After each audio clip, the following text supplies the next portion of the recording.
kid has an interest. Sometimes he doesn't know what it is, sometimes he can't articulate it, but every kid has an interest. That's a fundamental belief. If you can't buy into that, then you can't buy into the work that we do. In this day and age, the responsibility of libraries, museums, schools, after-school programs, the type of institutions we work with, is to not only help that kid identify the interest, but progress through that interest, become more advanced. It's just the same job as a tennis coach, the same job as a football coach. It's the academic coach. So I'm Diana Rhoten. I'm an organizational sociologist. I work at the Social Science Research Council. One of my projects right now is called the New Youth City Learning Network. It's in New York City. It's a consortium of about a dozen institutions. We're working together to create new digitally enabled learning activities and create new youth networks across the city. The notion of interest-driven learning is not a new concept. In fact, it's quite an old conversation. But it's a conversation that's been enlivened recently by two things: unprecedented technical infrastructure and new empirical evidence around learning. What we see in the kids that we're working with is they want an experience that means something to them personally. They want to be able to relate it into the context of their own lives or their own interests. Then they want to be able to reshape that story and tell it in the context of their own lives and interests. And then they want to be able to translate that into something they can do in the community, they can do, whether that's an online community or a physical community. So it's really it's gone consumption, production, participation.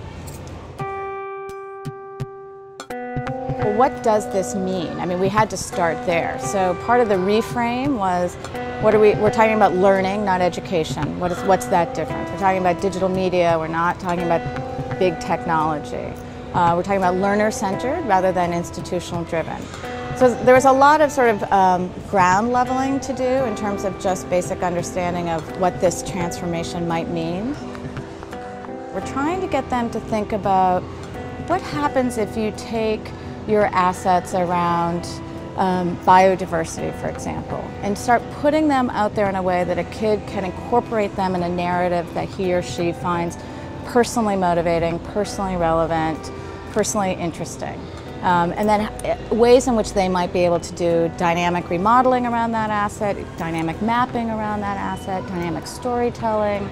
Because, you know, part of the opportunity here is learning the content, which is very much the 20th century idea around education. But in the 21st century, it's learning the tools and the skills of remaking that content and becoming the creator and the producer. We have a mandate and we have a mission.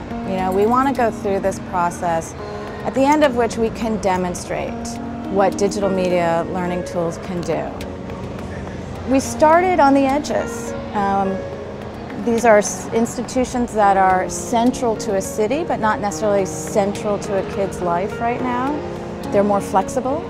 Schools are highly structured around standards and assessment right now, so it's very difficult, even where there's a will, it's very difficult for a teacher right now in a formal school setting to think about, how do I incorporate this mobile-based geolocative game into my classroom?